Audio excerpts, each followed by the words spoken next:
jërë ngeen jëf saxaaruk Dakar Bamako gi bu dee xewoon tey dana bari yéenekaay yu cay jàpp place ñu bari ci ñoom seenum xel ma nga la xew ca Mali bokk na ci Vox Populi mi ñu wax ci xëtam mu njëkk ne coup d'état ya tàkkate nañu ca Mali soldaar yi ñoo jóg démb gàddu seeni ngànnaay fekki président Ibrahima Boubacar Keïta fa mu ne woon gàddu ko yóbbu tongal ko tëbal ko ca boppu réew ma Ibrahima Boubacar Keïta dafa mujjee démissionné ba xam ne bëgg nguuru du tax muy nangu deret de tuuru ca Mali Les Échos nañu dañu ko forcé weñ loxom moo ko tax a nangoo bàyyi nguur gi démb ci guddi ca lañu ko seen ca télévision nationale bu Mali muy wax ci làmmiñu boppam ne tekki na ndombal tànkam nekkatul président de la république bu Mali tas na assemblée nationale ba tas na it gouvernement ba journal Source A gis ne paaka ci put moo ko tax a démissionné dañu ko arrêté mook doomam ak premier ministre am la Sénégal nañu soldat sa ñoo ko def ñoo coup d'état Ibrahima Boubacar Keïta jël nguur ga tëye ba noppi ne civil yi nañu defi élection ngir tànn ana kuy jiite réew ma l'observateur xëy di ñu nittali na mbir yi demee démb ca Bamako fa soldaare jaar ak fa ñu jaarale Ibrahima Boubacar Keïta ba tax mu démissionné 8 heures ci suba ci la yëf yi tàmbali ak benn mutinerie ca kansu njëta Keïta ba ca kati ñu ubbi magasin yey def ngànnaay soldaar yi ku ca nekk gàddu fetal ak i bal topp ci ginnaaw colonel Diaw ak ci ginnaaw colonel Sadio Camara ay boori 9 heures ci yor ci la ñu tàmbale teg loxo ay kilifa yu nekkoon ci nguur gi ñu ci mel ne Moussa Tembene mi jiite woon assemblée nationale bu Mali Abdoulaye Daffé ministre économique finance bu Mali moom ci bureau la ñu ko fekk jàpp ko ba ñu demee ba 10 heures ca la ñu tàmbale tëj banque yaak institution yaak station ya ca dëkk ba ay boori 13 heures ñu teg loxo général Ibrahima Daïrou ministre de la défense ak général Moussa Mbemba Keïta ministre sécurité intérieure 5 heures ci ngoon ci la ñu jàpp président Ibrahima Boubacar Keïta ak doomam ju góor Karim Keïta ak premier ministre ba Boubou Cissé ak Moussa Diawara mi ne woon directeur sécurité d'état boole leen ñoom ñëpp dugal ci watay 4x4 jiital leen jiitle wutale ak ñoom Kansu Njata Keïta fa la ñu nekk di waxtaan ak négocier ba 11 heures ci guddi ca la ñuy soog a déggee déclaration bu Ibrahima Boubacar Keïta muy xamle ne démissionné na Le Quotidien nañu booba fekk na yaakaaram jeex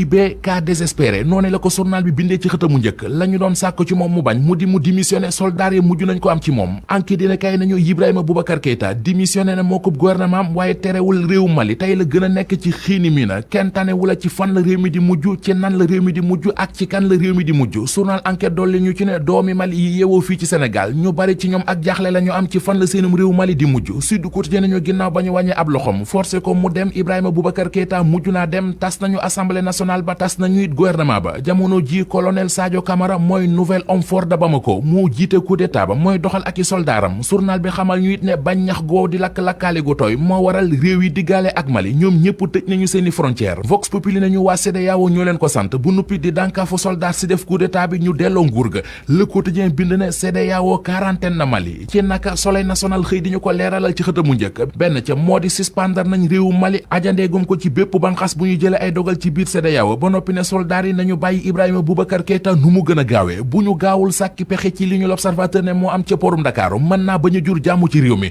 ubbil yéenekaay bi tooke ja kalaate woon ca port bu Beyrouth ba jur fa ay loraange yu bari di nitrate d'ammonium l'Observateur ne nañu lu ko ëpp mi ngi ñu denc ci porum Dakar ñetti tonnes ak juróom fukki nitrate d'ammonium ma nga ca mool 3 bu porum Dakar mu di lool ñi seen xam-xam màcc jëm ci wàllu sécurité seenum xel dalu ca produit bu doy waar boobee nekk ca porum Dakar l'Observateur mi ngi ñuy wax ne ab agrément bu war a jugee ca ministère de l'environnement moo ko fa bàyyi ñu bàyyi coow loolee te wax ci leneen yëral xët mu njëkku La Tribune Ousseynou Diop di waaj yu ñu ne moo feetaloon taximan bi di Ibrahima Samb ba mu faatu moom Ousseynou Diop ab atem daanu na démb fukki ati kaso ak juróom yuy ànd ak liggéey bu mu sañu tabañ moom lañu ko daan boole cekkit juróom-ñaar fukki millions ak juróom yu justice ne na ko dàmpe njabootuk ndéem si yàlla Ibrahima Samb nday Ibrahima Samb di Caane Fay l'Observateur ne nañu wax na ne li mu doon séntu ci justice bi du loolee ndax Ousseynou Diop mi fetal doomam mu faatu ci coobarey boppam kaso ngiiru dund lañu ko waroon a tëj